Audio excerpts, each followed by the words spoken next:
We were flying around tonight. Our energy was high.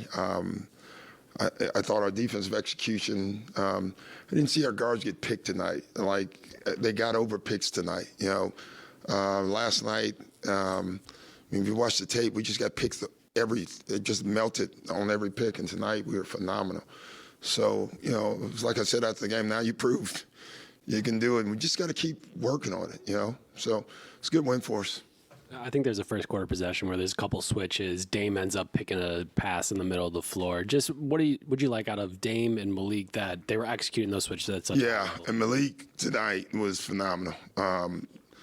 And I think most people would say shooting, and we will say defense. He was phenomenal defensively. And we talked about that. Like, you do your job defensively, the basketball guys will reward you with open shots. And that happened tonight for him. He had one possession where he got picked twice and stayed in there and got his hand on the ball. I mean, guys wanted to come out tonight a lot, which tells you playing hard is exhausting, and that's a good thing for us to understand that.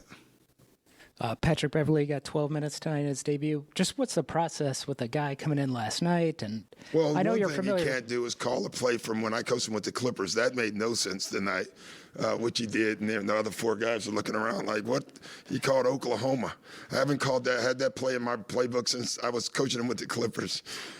And it was pretty hilarious. They ran it, which is even crazier, but he's just positive energy. Holds his teammates and himself accountable. Really just wants to win, and I think our guys see that. I bet they've learned a little bit about him already. Like, it's not just BS talk. He's trying to get everybody to buy in and win. It's good talk for us.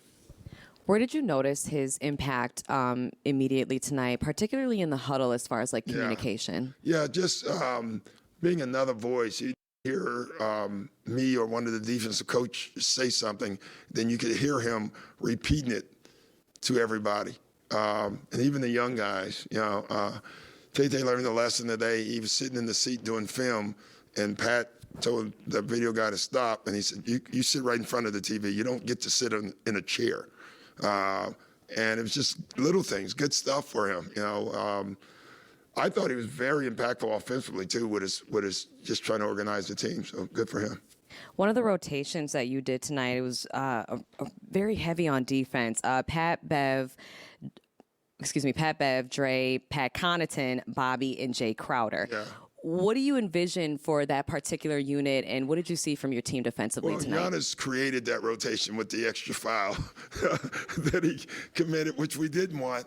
But I just felt like that unit, I didn't know if we were going to score a lot, but I know we can get a lot of stops with that unit. This was more of a defensive energy game for us, so that's why we did it. Just with Chris, did you have an update on his ankle situation? Not yet. I mean, he's just going to be out for a minute. I can tell you that. I don't know what a minute means, but I don't see him in the next couple for sure. Want to wait till after game to ask this. You've spent more time on the road probably than here. What does this weekend kind of mean for you to have? I'm guessing tomorrow's kind of an off day for the players, but to be home for 2 days, maybe there's a practice, but just in terms of evaluation, the team, the coaches, et cetera. It's like, it's one of the refs were asking me, when the ref asked you late in the game, he said, are you adjusted yet? And I said, heck no. I said, I've been on the road more than I've been at home. I said, I don't have a home yet. I'm still in a hotel. If anybody wants to rent me a good place, guys, I'm looking. So for me, it's nice that we've gotten through these 7 games in whatever day. I've never seen a back-to-back after a West Coast trip. I just have never seen that. And tomorrow we get to rest. Then we get a practice where we can actually have a practice. And that practice, all of them are important for us. But, after seeing all these games now, there's things that we definitely have targeted that we're going to work on. And that'll be fun, at least for us. By the way, how's it going with 11 assistant coaches? Every player gets their own coach? Or? It's a lot of them. I got to tell you, my first day, I say I'm going to learn the players' names first, That's what I told my coaches. So I said, if I call you by the wrong name, I'm sorry. But players first, and then I'll get to everybody else. But it is a lot of coaches. Thank you, Coach. Good notice there. That was pretty good. Yeah.